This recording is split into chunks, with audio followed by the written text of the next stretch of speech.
And the quarterback drops back. He's at his 32-yard line. Weaves right, weaves left, throws a Hail Mary pass, and it's caught for a touchdown. Hi there. Welcome to Take Two with Jerry and Debbie. I'm excited. I'm having a flashback to my sports broadcasting days. Jerry Usher with Debbie Georgianni.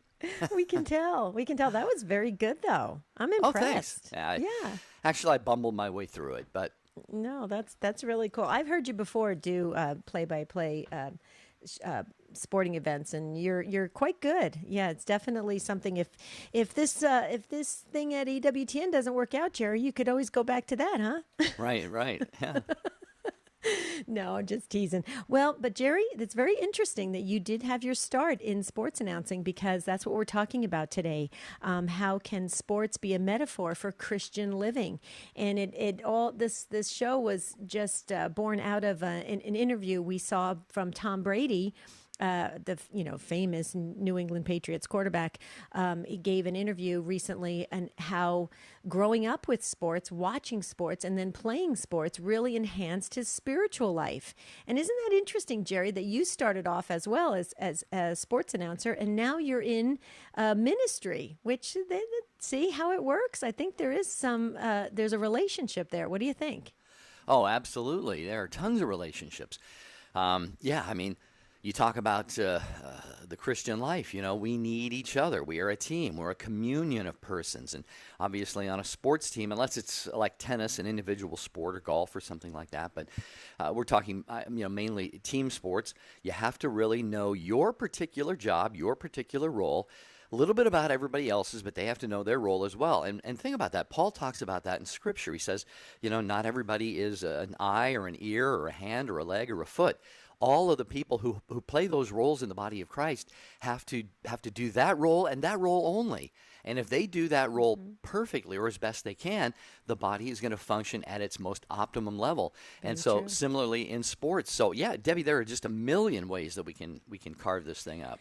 Well, and we'd like to hear from you. So if you're listening right now and you have watched sports or played sports, please weigh in on this. We want to weave this obviously into our spiritual life and walk away from this brief hour with each other a little bit closer to God, a little bit changed as well. So please call in. It's a caller-driven show, so it depends on you. If you sit it out, then you're just going to listen to Jerry and I go back and forth, and Jerry's just going to reminisce about his sports announcing days. But that'll be fun, too. I mean, we could learn a lot probably from that, Jerry. That you probably have some great stories. Oh, do I? Yes, but we would love to hear from you, our dear listeners who love this show. 833-288-3986. That's 833-288-EWTN. I'm looking forward to hear what our listeners have to say about this.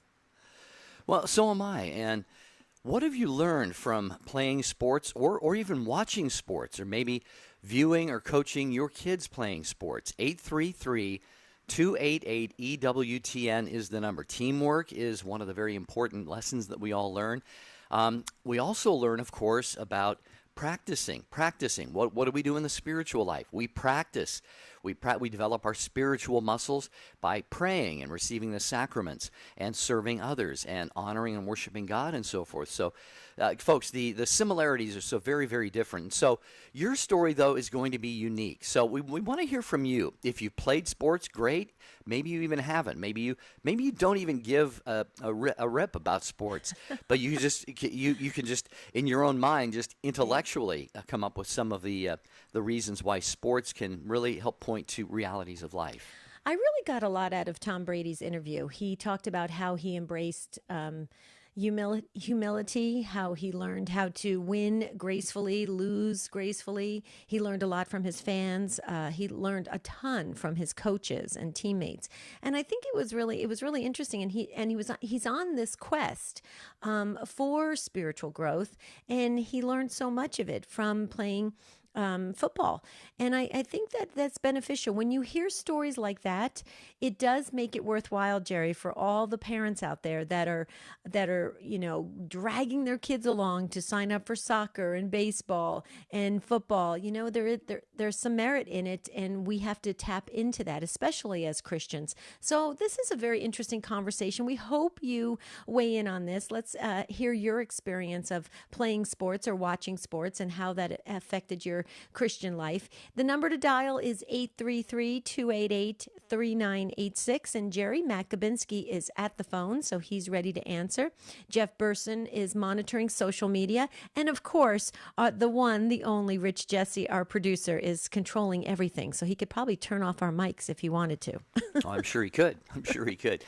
Well, Debbie, what about you? You were into golf, as you've said on the show many, many times before, and probably some other sports growing up as well. So how did sports impact or shape your life or teach you certain life lessons? Well, I did. I started playing. My dad taught me how to play golf beginning at age 4. I did play softball and basketball until I got short, and then it didn't work out anymore. But I did play golf quite frequently, actually, daily. We had a little par 2 in our backyard, so my dad used to have us get up early and hit about 150 golf balls in the morning before we went to school. So I learned a lot of discipline, just really concentration, focus. And I think in our spiritual life, what does Satan do, Jerry? He tries to distract us. He tries to take us off the mark. He tries to get our eyes off of Jesus. And you learn a lot in sports of that discipline to focus, just like St. Paul talked about in the New Testament, to stay focused on that prize.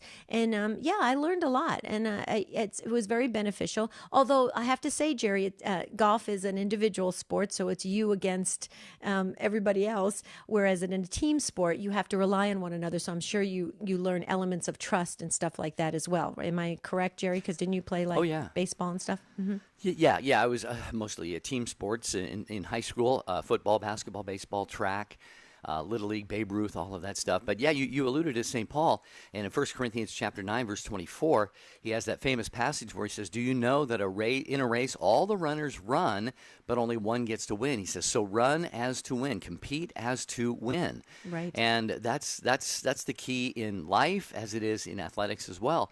So it's very, very important. It crosses right over from sports or athletics right into life in general. We ought to compete to win, but of course the Christian life as well.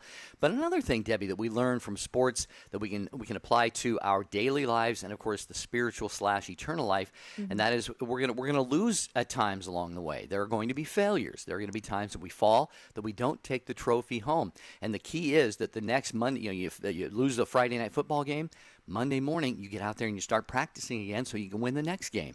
Very true. So no matter whether we win or lose in life, we just need to get up and keep on trying. And that's what athletics teaches us, among many other things. Yeah. And true with our spiritual life as well. Think of how many times we just fumble and we have those setbacks. But, God is preparing our comeback in our spiritual life. It's very, very important. So weigh in on this, 833-288-3986. There's an open phone line. And I think, well, you know what? I know it has your name on it. You just need to grab that cell phone that's in your hand already and dial this number, 833-288-3986. We're talking today if sports can be a metaphor for Christian life. So what you have to say is very important. Don't sit this out. This is your show. Take 2 with Jerry and Debbie. And we come back, we're going right to Sam, who's waiting so patiently to share her take on this.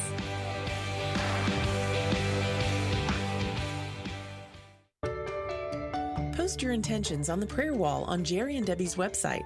To get there, just click on the bright yellow J&D logo at take2show.com. Jerry and Debbie personally reply to every prayer intention that's posted. Others will also offer you their prayer support. When there's something important you want prayers for, post it on the prayer wall on Jerry and Debbie's site. Visit take2show.com, click on the J&D logo today. Living the Beatitudes with Father Bjorn. Blessed are the meek, for they shall inherit the earth. What does this strange beatitude mean?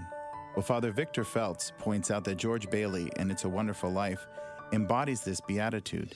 He has to sacrifice his bucket list items and his dreams in order to save the building and loan company of Bedford Falls. But by the end of the movie, he realizes that he's truly the richest man in town. The Beatitudes challenge our understanding of happiness both as individuals and as a society. They're paradoxical and they upend our priorities. We don't need anyone to tell us that good fortune, money, and success do often make us happy. But we wouldn't have thought that the road to riches in God's kingdom is paved with meekness. It doesn't mean denying your gifts, but it does challenge us to allow others to have the spotlight and to approach them with gentleness.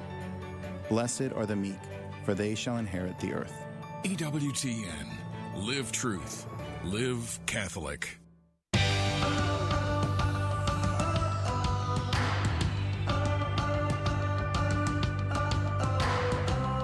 Take Two with Jerry and Debbie on EWTN Radio. Great to have you with us. And a quick programming reminder, Open Line Tuesday with Father Wade Menezes this afternoon at 3 p.m. Eastern Time. Father Wade answers your questions on the rejection of truth and the search for truth. A lot of people out there are saying, what kind of the Pontius Pilate phrase, what is truth? Kind of like saying, well, what is there a truth? Some people even just reject it outright and say that there is no such thing as objective truth. And Father Wade sets that record straight with a search for truth. And of course, he finds it and delivers it every Tuesday, 3 Eastern Time on EWTN Radio.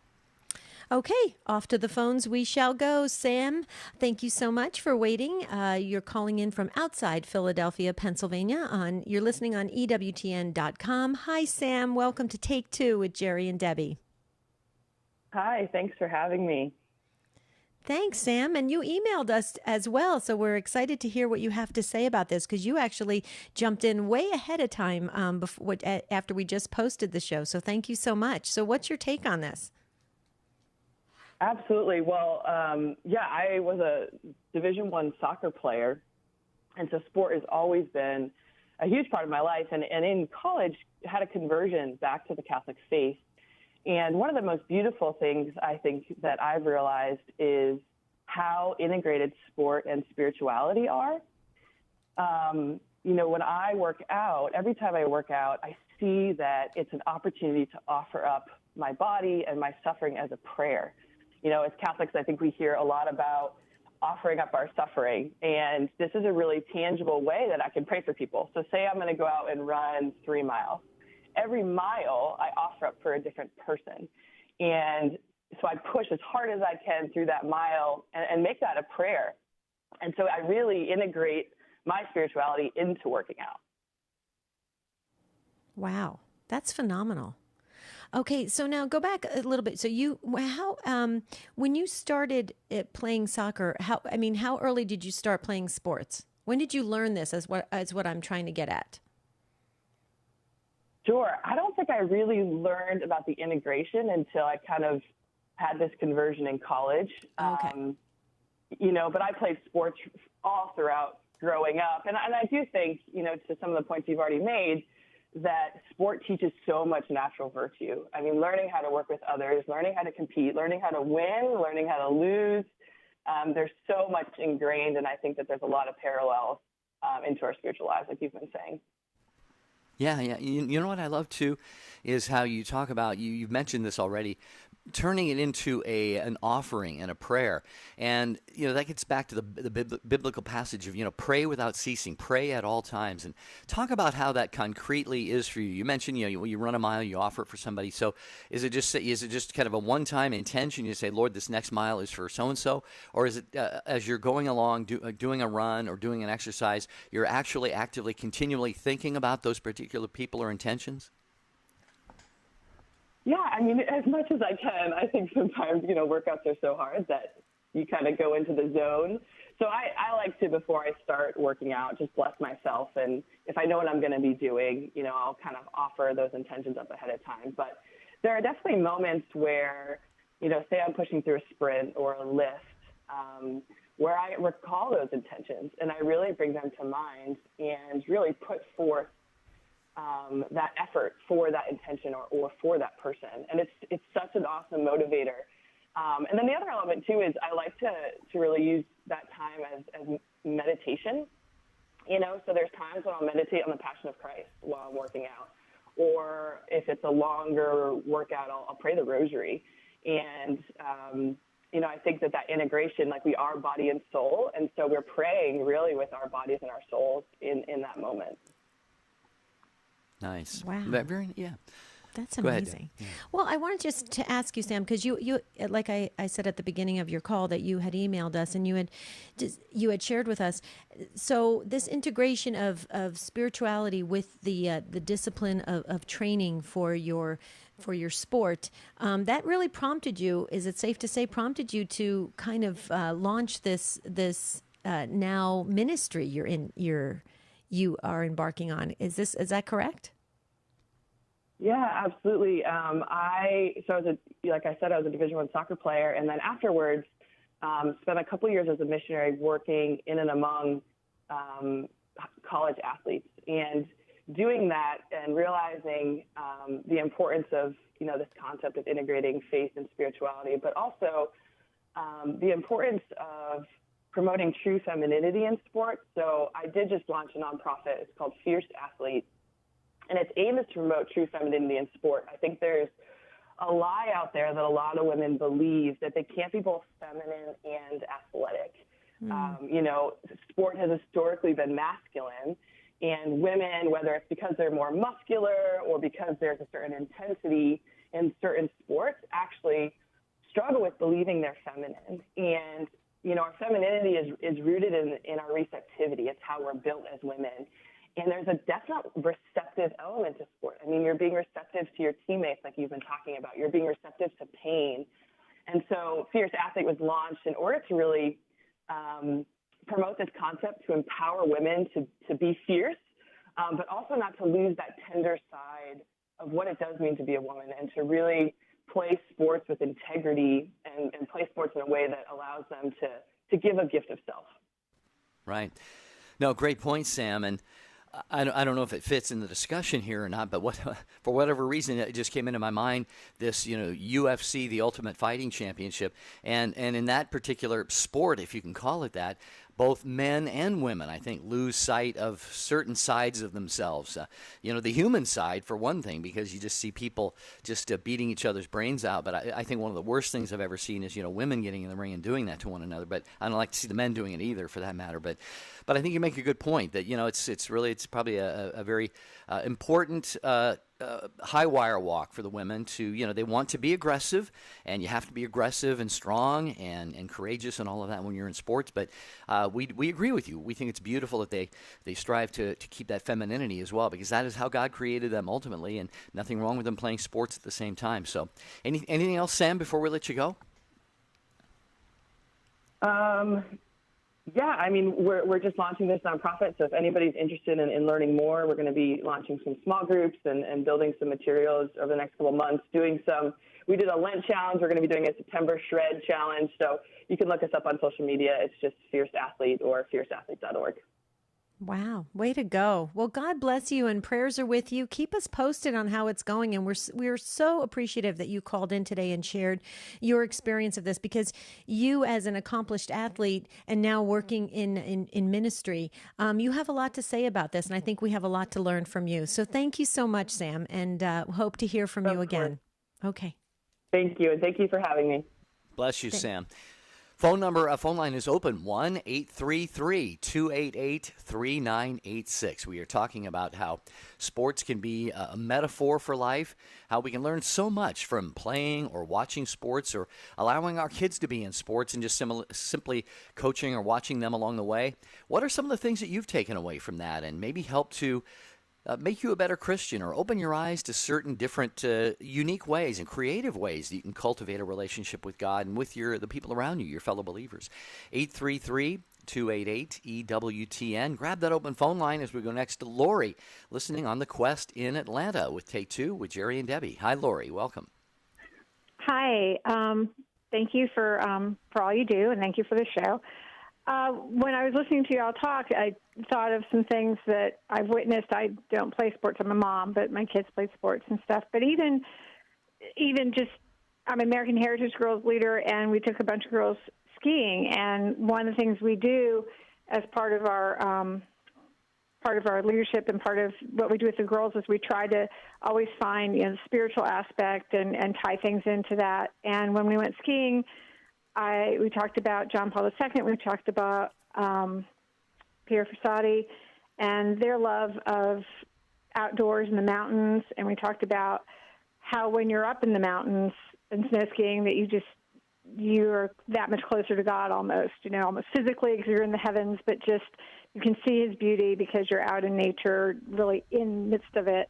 And it's so easy in sports because so many sports bring you outdoors that there's that dimension that kids are missing so much these days that they're not getting outdoors.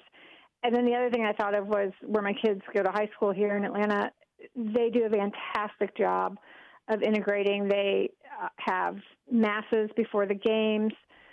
And there's this one priest, the priest at the school, he's fantastic. He goes to almost all the games, and he's always there, and he prays for any athletes that get hurt on the field, whether our team or the other team. And there's a lot of it. They have prayer partners. They pray for each other, and they're kind of like you don't know until the end of the season who your prayer partner was. And the people they really integrate it very well, and I was very, very impressed with it. My daughter played lacrosse one year, but before the games, in the locker rooms, they would sing this song, Lord, I Need You Now. It's one of the popular Christian songs. And the girls would all just start singing it before they went out on the field when they were in the championships. And they were taught you don't play for yourself and your own glory. You play to support your team member. You play to support your team. And so the idea was it was always a self-giving. That you weren't playing for your own edification, your own glory. You were playing for the other person, and that's how you should live your life, for that other person. Right. Wow. What great ways to make sure that God is present. I love that. And, that's why as you were speaking though, Lori, and I don't know, Jerry, if you picked up on this, but that's why it makes me so sad when I hear these stories about how there are teams that refuse to gather in prayer, or they've abolished it, or anything like that, because it's so unfortunate. We have such a great opportunity to connect. And then when we bring God into the center of it, it really makes it much more meaningful. I don't know if you were picking up on that as well, Jerry, but I felt that strongly as Lori was speaking, because I'm thinking what Lori had to say with these experiences is incredible. I mean, the kids are learning so much, and this is going to take them on a much deeper journey with God later in life after the sports are behind them. You know what I mean? Yeah, it's important to get these experiences when they're young and plant these seeds. And these seeds may or may not turn into anything, big, huge bushes or plants or trees right away. How many times do we see this, though, that when the kids get exposed to great experiences and are challenged in these certain ways, and that's another thing, too, the whole idea of challenge. The Christian life challenges us, and being outdoors and athletics and endeavors like this also challenge us in very, very real ways. And I think we realize that we have gifts that maybe we didn't realize that we had. So it can really turn a young person into a direction as an adult that they never might have otherwise thought about doing. So I think there's a lot of advantages to this. Yeah, I do as well. Lori, anything else that you can impart to us? Because I'm actually taking notes, and I'm sure others are listening intently as well. Well, it was funny what he just said about challenges and things that you don't know what to do. When I had taken my girls, were teen girls, and we went on the ski trip, a couple of them had never been snow skiing before, and kind of were scared. Some of them wanted to give up, whatever, but we pushed them and we said, no, you can do it. And we, those of us who knew how to ski one-on-one coached them through, and you can do it, and very positive. And by the end of the weekend, they were skiing downhill, and you're right, they had gained a whole new appreciation for the gifts that they had been given, and just reinforcing that. But no, God gave you two strong legs and two strong arms, and it'll take you a while, but you know what, you can do this too, and you can conquer this. And such a confidence builder too. I love that. Yeah, That's awesome. Wow. Good stuff. Thank you so much. We really appreciate you weighing in on this and helping us and really enhancing the conversation. I mean, Sam started us off strong and you just followed up with that and added some more. So, see, we're learning, we're growing, and this is giving us a new appreciation for sports. And maybe that's what St. Paul wanted us to do. So, thank you, Lori. God bless you for that. Have a beautiful rest of your day. You too. Thank you. Thank you, Lori. All right, that will free up a phone line. The number is 1-833-288-3986. Anne-Marie, watching on YouTube. Hi, Anne-Marie. We stream live there on EWTN's channel. She says, I have 5 brothers. Sports was our life for years. I was dragged to all their games, and they were dragged to mine, LOL. But now that I look at it, I think that's how we learn to support each other. So thanks, Anne-Marie, for weighing in on that here on Take Two with Jerry and Debbie. Our topic today is sports as a metaphor for life. How do you see sports playing a role in your life or the lives of your kids, or maybe you're still involved right now? I'd love to hear from some young people, Debbie, who are still involved in sports and how that is translating into their Christian life. Yeah, absolutely. Just back to Anna Marie. Thank you so much for weighing in. Every time you send us a note, we always learn something from you. So waving to you on YouTube. Thank you so much. Okay, this is Take Two with Jerry and Debbie and you. So please call in and share with us about how sports can be a metaphor for Christian life. When we come back, we're going back to your calls on Take Two with Jerry and Debbie. Lauren Ashburn. I've always been pro-life, but have never been able to talk about it in the news. And now, not only do I share it internally, but I share it with a global audience. The leading Catholic voices are on EWTN Radio. For the Jews of old, the temple was the holiest place in the universe, and the spiritual center of the temple was the Holy of Holies. It was blocked off by a thick curtain, and only the high priest could enter to offer sacrifice to God. He had to have a rope tied around his ankle in case he died in there, so he could be dragged out because no one else was ever allowed in. I lead a pilgrimage to the Holy Land every year, and to this day, you can see Jewish people from around the world come to the Wailing Wall, the closest place to where the Holy of Holies was, just to touch that wall.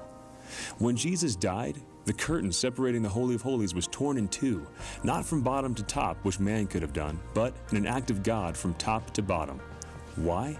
Because in the new covenant, God's dwelling place is you. You are the holiest place in the universe. Do you live like it? This is Chris Stefanik from RealLifeCatholic.com on EWTN Radio. EWTN, communicating the faith. Here's one thing that I would recommend, what I call gap time. So, for example, you're driving in the car. When you're at home, maybe doing dishes, what are you listening to on the plane? See, I use all those gap opportunities and fill those gaps with things that are going to strengthen and deepen my faith. So I listen to EWTN podcasts all the time because I also want to learn and grow and deepen in my faith. EWTN. Live truth. Live Catholic. Being part of EWTN Media Missionaries is a perfect way to help us fulfill our calling from Christ to make disciples of all nations. Visit EWTNmissionaries.com and join us in sharing the eternal word with the world. Hi, this is Janet Benkovic-Williams. We bring you the truth of the Catholic faith on Women of Grace tomorrow at 11 a.m. Eastern here on EWTN Radio. Now, back to Take Two with Jerry and Debbie.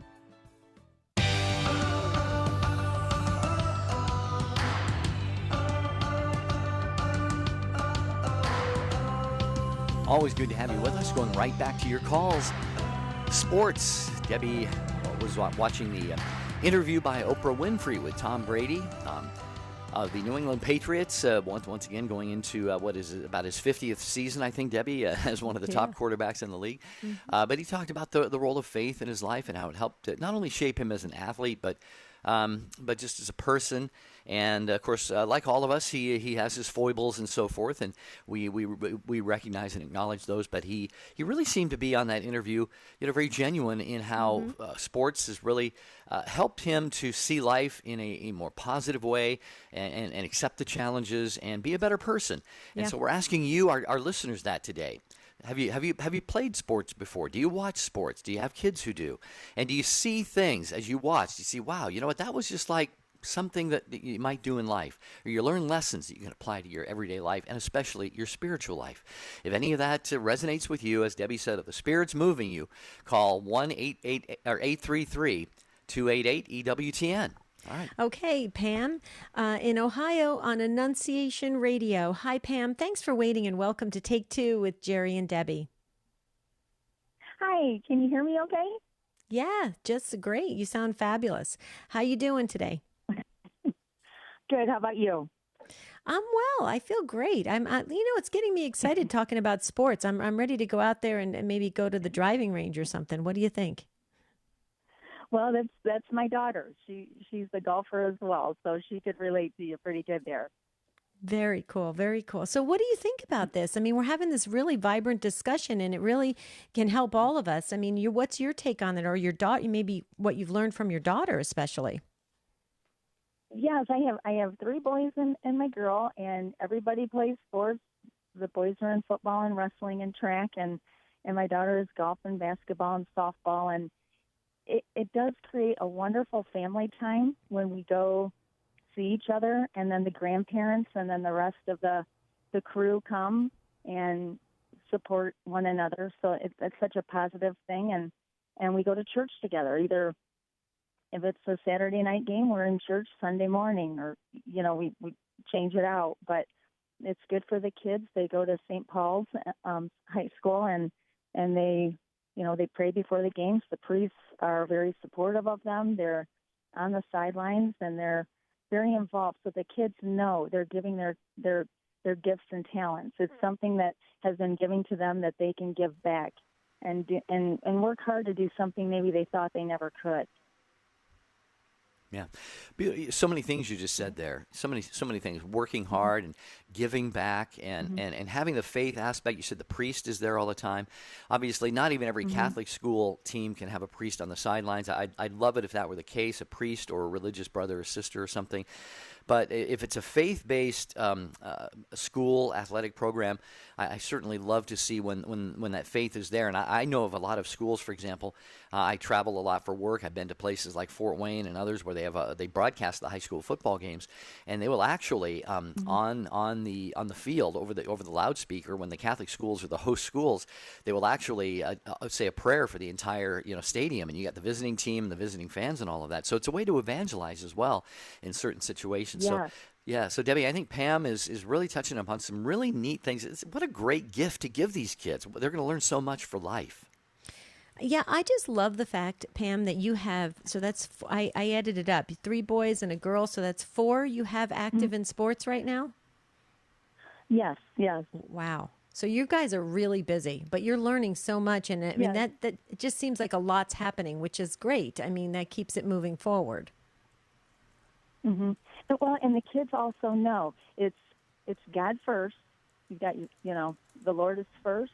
You've got your school and you've got sports. So if you align it right, and I think when people misproportion that's where you might hit a little bump there. I think if you teach them the proper alignment of it, you really can go forward. Where sports isn't your life, but it's a big part of your family.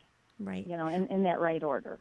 Well, that's what I was hoping you'd pick up on when I was sharing that, because we have a lot of families that call in, big families, and they're like, "How do we do this?" But I loved how you said it, and I opened the door and you went right through it, which was awesome. You're like, align it properly, God first, and that's so true. And then the benefits and the blessings flow from that, and they're lifelong and into eternity. So great stuff, Pam. That's awesome, and I just think it's wonderful. And the boys.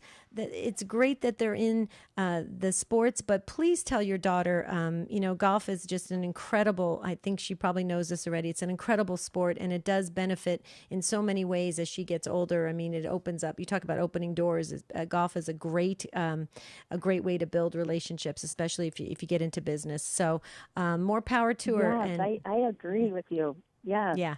It's you're right, it is a great sport. In fact, my boys like to just play, like, if she's practicing, they'll play as well.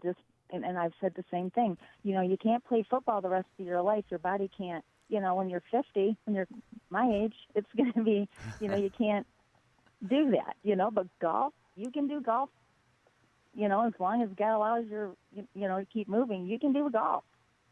Yeah, Very well, true. I got news for you, and I'm sure you already know this. Football ends long before 50, Pam. unless That's the way I don't think. Unless you're George Blanda, I don't know if that name's familiar to you. It might be to a few of our listeners. The famous Oakland Raiders kicker back in the I think he retired in the 70s or something. He was like 50 years old when he was a backup quarterback, but he continued kicking till he was about 50. But yeah. But God that's bless them. Yeah, that's awesome. Well, bless you and your family and your young ones there, Pam. And we're going to pray for them to be safe, especially, and that if it's God's will and they've got the gifts and talents, that maybe one of them with these athletic endeavors will go on, and that might become the life that God has for them. So we'll certainly pray for them and pray for you. You are a great mom and grandmom. Thank you so much for calling Take Two with Jerry and Debbie. Thank you, Pam.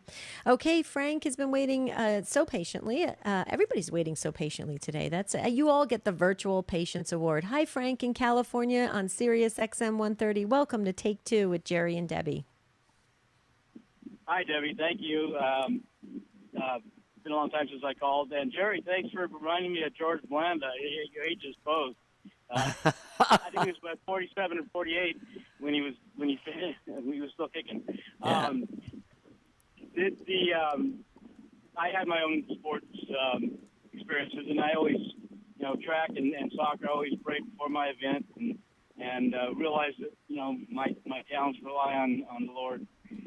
But also, more recently, over the last about 6 or 7 years now, we've been pretty active in our Knights of Columbus Council with the Soccer Challenge, and I'm always leading that. And I never miss an opportunity to start with a prayer and give thanks to the athletes, remind the athletes that their talents are a gift from God, and for their safety. And so it's a great opportunity to inject faith. And fact is, we've been fortunate enough, very blessed that we've had the international champion for 3 years. I think 4 years. Yeah, 3 years now. And that's our council is up in Newman. I'm the truck driver caller that you've heard from before. I'm down in Southern California right now. But anyway, one other aspect. For a long time, I've been thinking about this, and Debbie, I say this with great affection and love for you and how you do your job. But I've always thought of you as a cheerleader for the Lord, cheerleader for Jesus. Oh, rah, rah, rah. Yeah, I love that. I picture you just going out there saying, "Give me a J, give me a S." I could do that, Frank. R-R-Y. What does it spell? Jesus. Jesus. So I had to bring that up. I love it. You're a great advocate for the Lord. Thanks. So anyway, that's my take on it. I love it. Well, that made my day.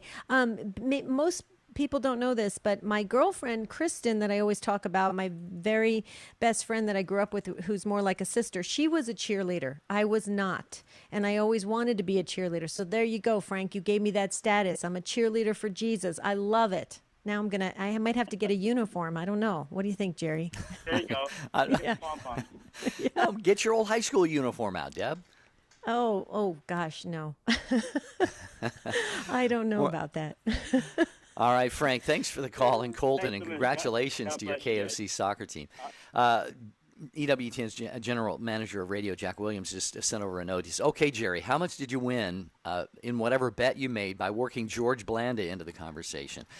And I am willing to bet, Jack, that probably 75% of the people listening may not know who he is. I'm not sure if he's still living or not, but I've been an Oakland Raider fan for over 50 years, so I could name a lot of the old time players. So Blanda was a great one. Anyway, that's not what we're talking about today, at least not specifically. But thanks, Jack, for tossing that comment over there. 833-288-3986. We've got time to get a couple more of you on the phone to talk about how sports have helped you be a better person and a better Christian? Or vice versa? Have you developed virtues in life that when you get involved in sports and somebody, does something to you that may be against the rules or not appropriate or whatever, and you maybe acted in a Christ-like virtuous way? So it goes both ways here. 833-288-3986. I just decided I'm going to take Frank up on this suggestion. I decided I'm going to be the captain of my cheerleading squad. I just decided. There you go. Okay. Sue in Maumee, Ohio, also listening on Annunciation Radio. Hi, Sue. Thanks for waiting, and welcome to Take Two with Jerry and Debbie. Hi, Debbie. Hi, Jerry. Hi, Sue. My story of sports is a little bit different than some of the other folks. I have 7 children, and they all played sports all their growing years. They're all adults with children of their own, and I do go to my grandchildren's sport activities. But my story is that I coordinate a Special Olympic organization which is for children with disabilities to participate in sports, and it has been a life changer for me. Wow. That's beautiful. Yeah, can you share some? Yeah. Did you want to share some details of that, Sue? Sounds like very successful. Yeah. It is. It started out. Well, it is for school-aged children because I worked in the schools as a therapist for 25 years, and in 2002 realized that the kids that I was working with, trying to keep them active, did not have any activities after school. When I would ask them what they were doing, watching TV, playing video games, and the like. I had been a volunteer for Special Olympics for many years, so looked into starting an organization with the help of another teacher. But we started Special Olympics for school-age kids. We started with 25 kids. That first year, we took them to a school-age track meet during the school day. And it was unbelievable, their reaction and their excitement and everything about that moment was just joy, pure joy. Since then, we have grown to about 350 kids. We host 2 school-age track meets for all of Toledo Public Schools, which the reason we have 2 is because there's so many kids we had to divide them up. So we have about 100 and some kids that participate in each track meet. And those are kids that are disabled with wheelchairs. Some of them just have learning disabilities. It's a whole gamut of disabilities that can participate. We also, besides the track meets, we have every sport you can imagine that practices after school hours all year round. During the summer is my downtime, and the only sport we have is golf. So you're talking about golf. But what has transformed not just my life, but the students' lives. I have notes from parents and comments from parents that have never seen their child be successful at any type of sport. And just with some wonderful volunteers that have helped coach and help encourage, it teaches them so many lessons in life that they would not have the ability to learn had it not been through this sports program. I could go on and on for hours. Your show isn't that long, but Sue, we have so much to thank you for, because you jumping in and starting this ministry, and that's what it is. I mean, you started off your call saying you're the mom of 7 children, so you raised a big family, but then you saw a need for these children to be recognized and to participate and to be valued and to be encouraged.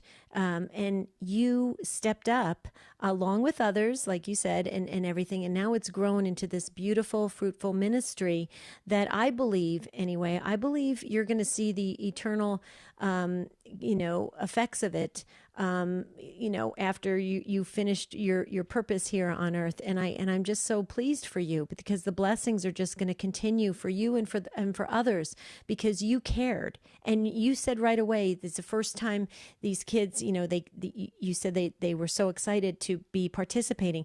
Well, they could sense that you cared. And that's what we all want. We want to be accepted. We want to be recognized. And especially these children that have these somewhat of limitations, they want to participate. They want to grow, right, Sue? And you gave them that opportunity. Oh, absolutely. Yeah, thank you for that. Special Olympics programs, the programs right now are really promoting inclusion, which is what life is supposed to be. And it's so wonderful to see peers that don't have disabilities treating these kids, these athletes that they're with, just like other friends.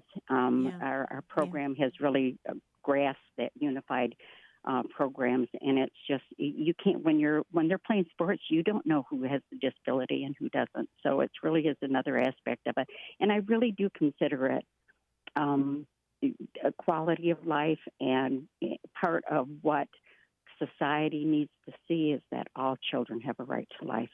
Mm-hmm. Amen. Amen. And we all can contribute. However, some of us can contribute, 110%. Others, we want to contribute 110%, but for some reason we can't give all of us because of it, whether it's physical or whatever. But guess what? We're giving our best. And that's what brings us as the body of Christ. Sue, you recognize that. The kids see that in you and the ministry.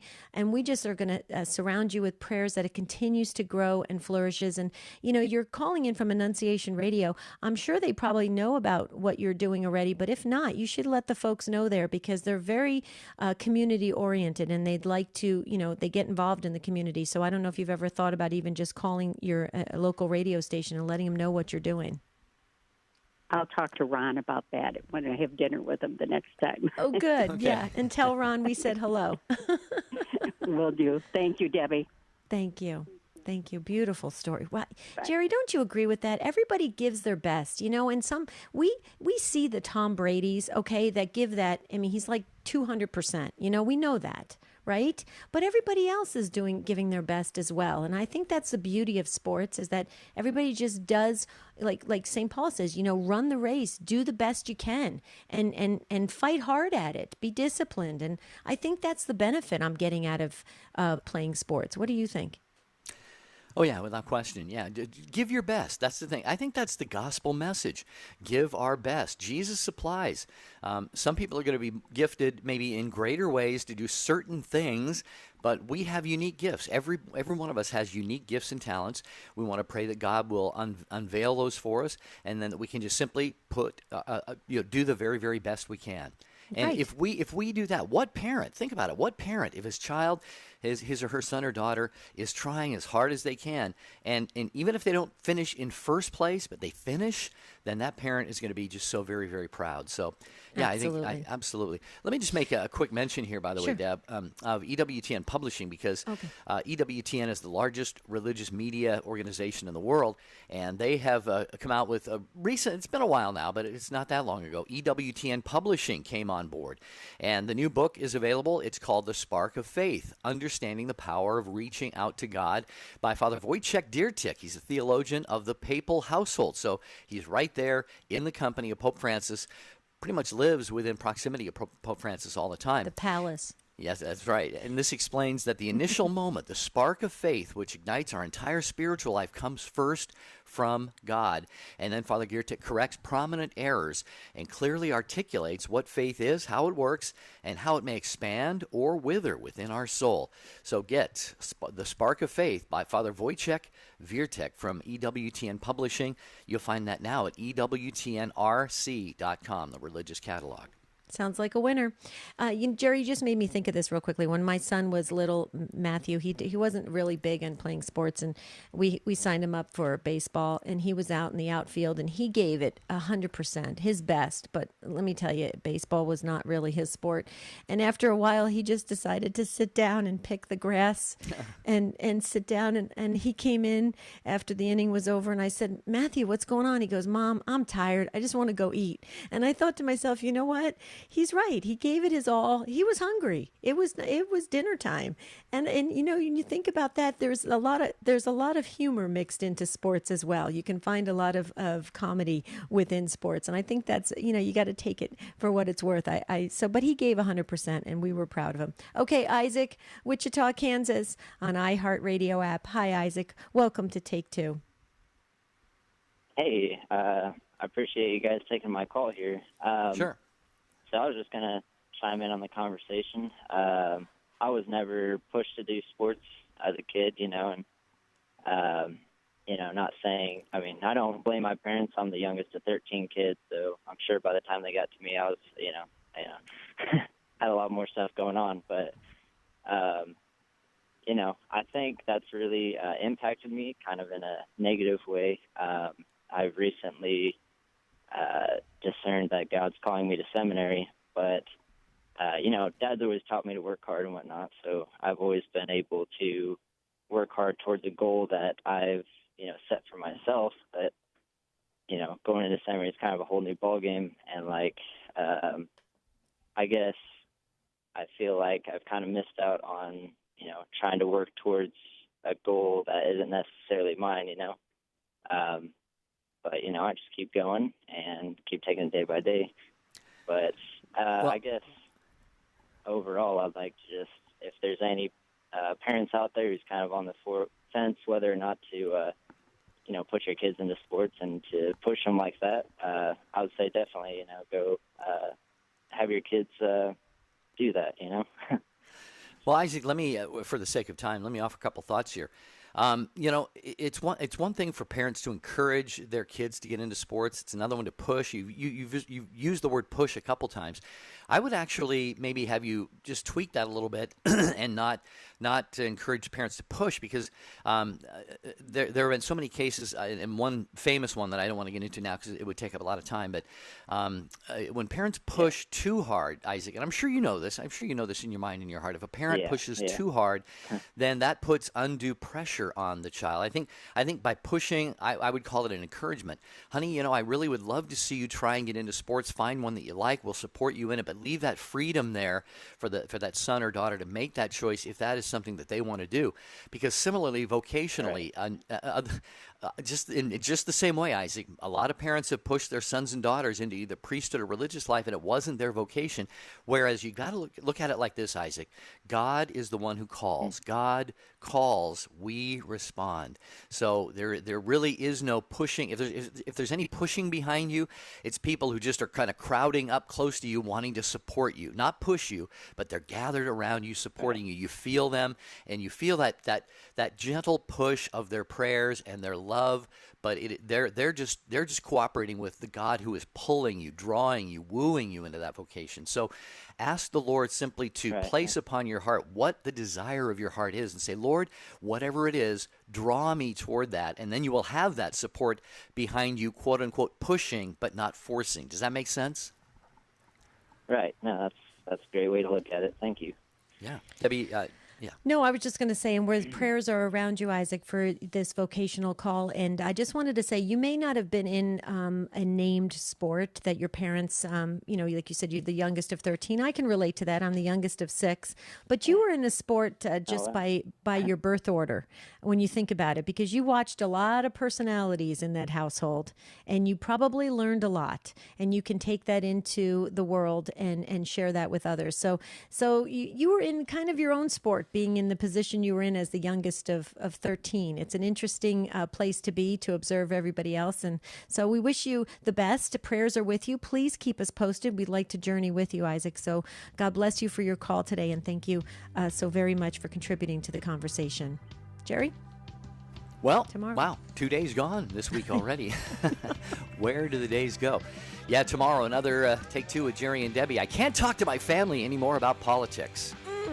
Is that something that you are saying in your mind? Maybe you even say it with words. How is the political climate under your roof or within your extended family. There are a lot of differences, Debbie. So Yeah, we're that's going to be people's takes on that. This is going to be an exciting conversation tomorrow. I think some blood pressures are going to go sky high tomorrow. Okay, and that's for tomorrow's show. But Jerry and I just want to thank you again. If you want to keep the conversation going, you can always email us at take2 at EWTN.com. On behalf of the whole EWTN family, we want to wish you a beautiful and blessed day. See you real soon.